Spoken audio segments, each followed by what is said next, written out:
चिराग सात्विक ने किया क्वार्टर फाइनल्स के लिए क्वालिफाई, साथ ही में लक्ष्य सेन की शानदार परफॉर्मेंस और हॉकी में भी झंडे गाड़ के दिखा दिए।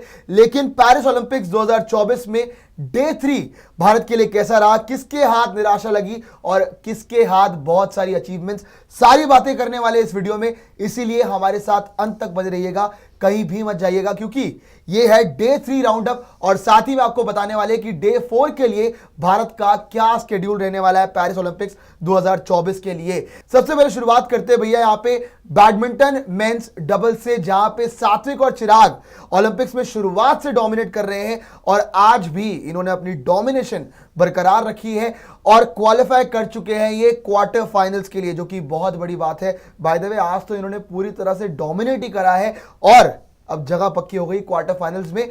सो यहां पे हो सकता है कि हमारा मेडल जरूर आए और सात्विक चिराग जब भी बड़े इवेंट्स आते हैं, मेगा इवेंट्स आते हैं, तो वहां पे इन दोनों की परफॉर्मेंस बहुत अच्छी रहती है। लेकिन चलते हैं जरा अगले इवेंट पे। अगले इवेंट के बारे में भी आपको बता देते हैं कि 10 metre air pistol mixed team का जो इवेंट है वहां पे आपको बता दें कि भैया मनु भाकर, जो कि ऑलरेडी हमारे लिए ब्रोंज मेडल तो ला ही चुकी है, यहां पे अगर हम देखें तो मनु और साथ में सरबजोत, रिजल्ट्स की बात करें तो ये क्वालिफाई कर चुके हैं ब्रोंज मेडल मैच के लिए। इनकी तीसरी रैंक रही और स्कोर रहा इनका 580 का।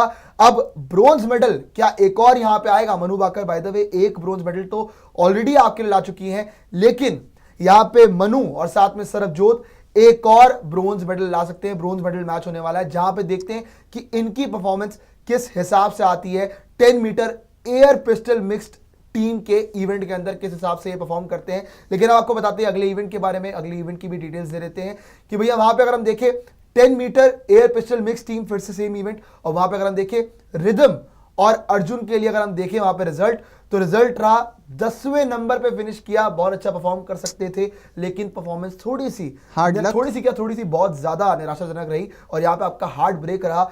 स्कोर अगर देखें 576 का इनका स्कोर रहा और यहां पे आपको निराशा ही हाथ लगी है। लेकिन आपको बताते हैं अगले इवेंट के बारे में, जहां पे विमेंस डबल्स की बात करें तो पुनप्पा और साथ में क्रस्टो ने, रिजल्ट जो रहा आपका वहां पे आपको हार मिली है। और सेट 1 को अगर हम देखें 21-11 से आप सेट हारे, फिर उसके बाद आप सेट 2 21-12 से हारे। मतलब पूरी तरह से आपको डोमिनेट किया गया। ऐसा भी होता है ना कि भैया आपने फाइट दी, थोड़ा सा क्लोज गया कॉन्टेस्ट, लेकिन कहीं आसपास भी नहीं दिखे, बिल्कुल आपको पूरी तरह सामने से डोमिनेट किया गया। तभी आप देख रहे हैं कि भैया सेट 1 में 21-11 का रिजल्ट रहा और सेट 2 के अंदर 21-12 का। तो अभी तक जो बातें हमने करी है वहां पे आपको थोड़े बहुत ही अच्छे रिजल्ट्स देखने को मिले हैं, लेकिन आगे जैसे जैसे बात करने वाले हैं वहां पे आपको अच्छे रिजल्ट्स भी सुनने को जरूर मिलेंगे। लेकिन चलते हैं जी अगले इवेंट पे। अगले इवेंट के बारे में भी आपको बता देते हैं कि यहां पे अगर हम देखें शूटिंग मेंस ट्रैप। अब अच्छी खबर की बात पता है क्या है? खबर तो आएगी लेकिन तब आएगी जब क्वालिफिकेशन हो जाएगी। भैया पृथ्वीराज शूटिंग मेंस ट्रैप का जो इवेंट है उनकी रैंक जो है वो 30th रही, बट लेकिन अभी सब्जेक्ट टू क्वालिफिकेशन है। फाइनल जो है बाय द वे इस इवेंट का कल शाम को 7 बजे खेला जाएगा, तो देखते हैं पहले तो ये फाइनल्स के लिए क्वालिफाई करते हैं पृथ्वीराज या नहीं शूटिंग मेंस ट्रैप के इवेंट के लिए। कल सुबह इनका, जी बिल्कुल कल सुबह इनका वो इवेंट है, वहां पे पता लग जाएगा कि ये क्वालिफाई करेंगे या नहीं करेंगे और शाम को 7 बजे खेलेंगे या नहीं खेलेंगे फाइनल्स। तो बड़ी बात रहने वाली है, बड़ा दिन रहने वाला है भारत के लिए शूटिंग मेंस ट्रैप के इवेंट में अगर हम क्वालिफाई करते हैं तो। अब आपको बताते हैं अगले इवेंट के बारे में। अगला इवेंट हमारे लिए किस हिसाब से रहा? 10 metre air rifle women final. कल भी आपको बताया था कि रमिता जिंदल का ये इवेंट बहुत इंपॉर्टेंट रहने वाला है, बट यहां पे मेडल की उम्मीद बहुत ज्यादा लगाई थी। दुबे जी कल हम बात भी कर रहे थे कि मेडल आ जाएगा, बट रमिता जिंदल मेडल जीतने में नाकाम रही।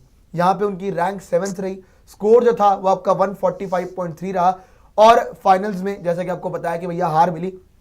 10 मीटर एयर राइफल विमेन की कैटेगरी के अंदर रमिता जिंदल से बहुत ज्यादा एक्सपेक्टेशन थी कि शायद मेडल आ जाए, बट बड़े अनफॉर्चुनेट रहे कि आज मेडल नहीं आया। आज के दिन बाय द वे अगर हम बात करें थोड़ा सा मेडल की उम्मीद लग रही थी कि भैया 2 मेडल शायद आ सकते हैं, लेकिन रमिता जिंदल तो वहां पे मेडल मिस कर गई। लेकिन आपको बताते हैं आगे के इवेंट के बारे में, आगे के इवेंट्स किस हिसाब से रहे। अर्जुन बबूता की बात करें 10 मीटर एयर राइफल मेंस, अब यहां लगा कि भैया मेडल आ जाएगा फाइनली, रमिता जिंदल तो मेडल ला नहीं पाई, तो क्या अर्जुन बबूता मेडल ला पाएंगे? बट लेकिन यहां पे हल्का सा चूक गए। वहां तो रैंक 7th रही थी रमिता जिंदल के केस में, लेकिन यहां पे 4थी रैंक रही है, बहुत हल्का सा चूक गए वहां पे। स्कोर अगर देखिए 208.4 हो सकता था कि मेडल आ जाता, एटलीस्ट ब्रोंज मेडल तो आ ही जाता, गेम ऑफ फाइन मार्जिन, वो भी जीतने में नाकाम रहे। वो कहते हैं ना कि जैसे आप कह रहे हैं कि मार्जिन बड़े छोटे से होते हैं, बहुत कम, और यहाँ पे भी बहुत कम मार्जिन रहा, जिसकी वजह से आप फंस गए और चौथी रैंक पे खत्म किया अर्जुन बबूता ने 10 मीटर एयर राइफल मेंस की कैटेगरी के अंदर। लेकिन अब आपको बताते, अगला इवेंट भी बताते चलते, सारे इवेंट्स के बारे में बता रहे। हॉकी की अगर बात करें भैया, दुबे जी क्या कमबैक हुई है, इंडिया और अर्जेंटीना का मैच खेला गया, जहां पे बहुत जल्दी मेरे ख्याल सेकंड क्वार्टर के अंदर अर्जेंटीना ने गोल दाग दिया था। लग रहा था कि भैया क्या होगा, क्योंकि आप गोल कर ही नहीं पा रहे थे, वो मैन टू मैन मार्किंग करके चल रहे थे जी। लेकिन क्वार्टर 4 के अंदर आपने जिस हिसाब से परफॉर्मेंस दी, वो आखिरी 2 मिनट अराउंड रह गए थे, आपको पेनल्टी कॉर्नर मिला और हरमनप्रीत ने वहां पे गोल दाग दिया और फाइनली 1-1 पे समाप्त हुआ आपका ये मैच। लग रहा था कि 1-0 हो सकता है, पर आखिरी मोमेंट पे हमें थोड़ा सा किस्मत का साथ मिला, पेनल्टी कॉर्नर मिला और वहां पे हमने गोल दाग दिया और जबरदस्त वापसी करी इस मैच में। और हॉकी के लिहाज से तो हमारा दिन बहुत ही अच्छा गया है। अब आपको बताते हैं अगले इवेंट के बारे में। अगला इवेंट हमारे लिए किस हिसाब से रहा, बैडमिंटन मेंस सिंगल, लक्ष्य सेन ने बहुत जबरदस्त परफॉर्मेंस दी किरागी के सामने।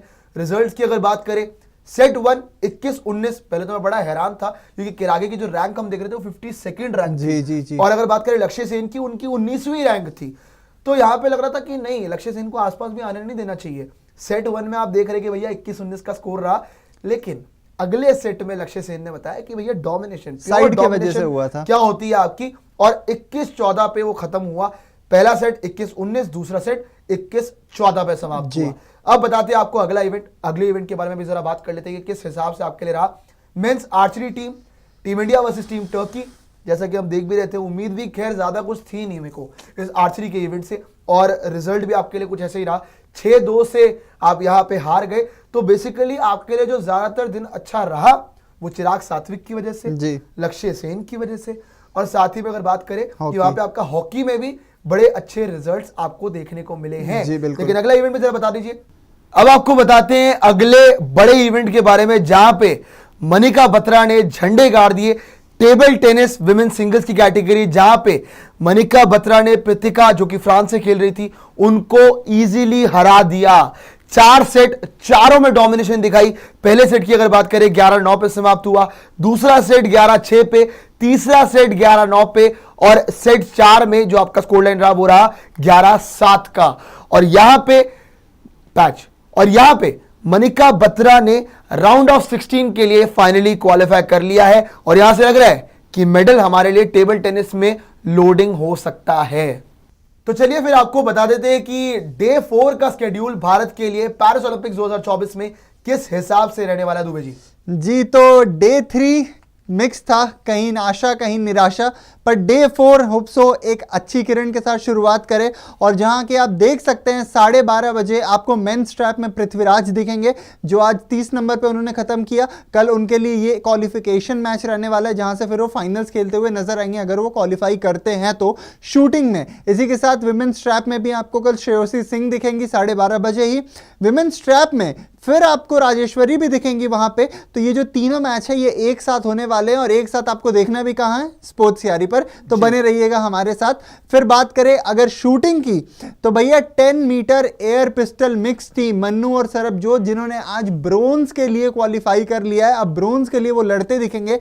कल शायद एक और ब्रोंज पक्का हो जाएगा हमारे लिए 1 बजे, तो इसके लिए भी बने रहिएगा आप हमारे साथ। इसी के साथ आगे बढ़ेंगे तो रोइंग की बात करें, रोइंग में आपको फिर बलराज पवर भी दिखेंगे। जिस तरीके से उन्होंने पहले 7वें रैंक पे आए थे, उसके बाद जिस तरीके से उन्होंने बढ़िया किया था, क्वार्टर फाइनल्स के लिए उन्होंने क्वालिफाई किया था, तो कल 2:10 पे आपको बलराज पंवर का भी वहां पे मैच दिखने वाला है, जहां वो हो सकता है कि आपके लिए एक और मेडल प्रोस्पेक्ट बलराज बन जाए, जिस तरीके से वो खेल रहे हैं। इसी के साथ अगर इक्वेस्ट्रियन पे बढ़े तो वहां पे आपको अनुष अग्रवाल भी दिखेंगे 2:30 बजे खेलते हुए।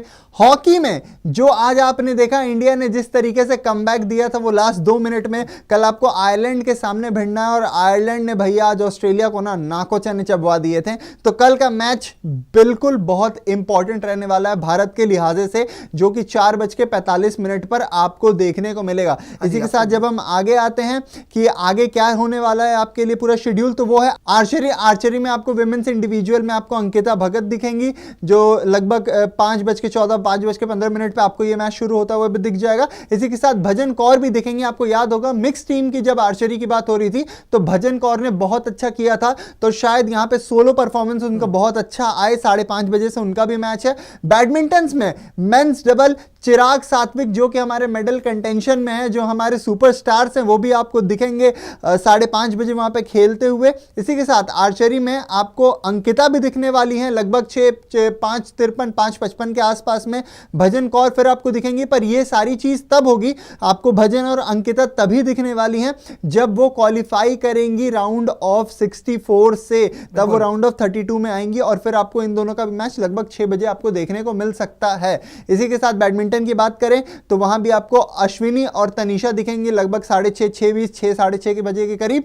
इसी के साथ शूटिंग की बात करें, शूटिंग मेंस ट्रैप जो कि फाइनल होने वाला है, जैसा मैंने आपको बताया अगर सुबह पृथ्वीराज क्वालिफाई करते हैं तभी वो आपको फाइनल में 7 बजे दिखेंगे और हम ये होप करते हैं कि पृथ्वीराज आज के अपने जो परफॉर्मेंस था उससे आगे जाएं। 30वें नंबर पे भले उन्होंने खत्म किया पर इससे आगे जाएं और कल सुबह झंडे गाड़ दे भाई पेरिस में। तो इसी के साथ जब हम आगे बढ़ेंगे तो बॉक्सिंग का मैच है आपका जो कि 7:15 7:16 के लगभग है, जहां आपको अमित दिखने वाले हैं। फिर बॉक्सिंग 57 कैटेगरी में आपको जैस्मिन दिखने वाली है लगभग 9:30 बजे रात के तरफ का ये मैच होने वाला है।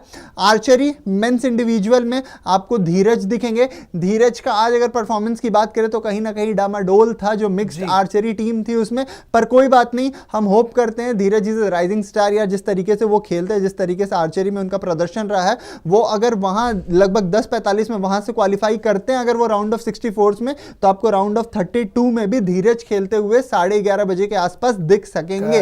इसी के साथ अगर आखिरी मैच पे हम जाएं जो हमारी सुपरस्टार प्रीति पवार का रहने वाला है विमेंस 54 कैटेगरी में बॉक्सिंग, भैया ये लड़की है तबाही, और आप लिख लो ये कल भी आगे जाने वाली है। तो 1:30 बजे इस मैच के लिए भी जुड़ जाइएगा हमारे साथ। ये थी डे 4 की शेड्यूल। वी विश कि जितना ज्यादा से ज्यादा हो सके कल हम उतने ज्यादा क्वालिफाई करें, उतने सारे मेडल्स लाए, और तब तक के लिए आप हमें दीजिए इजाजत। जय हिंद, जय भारत।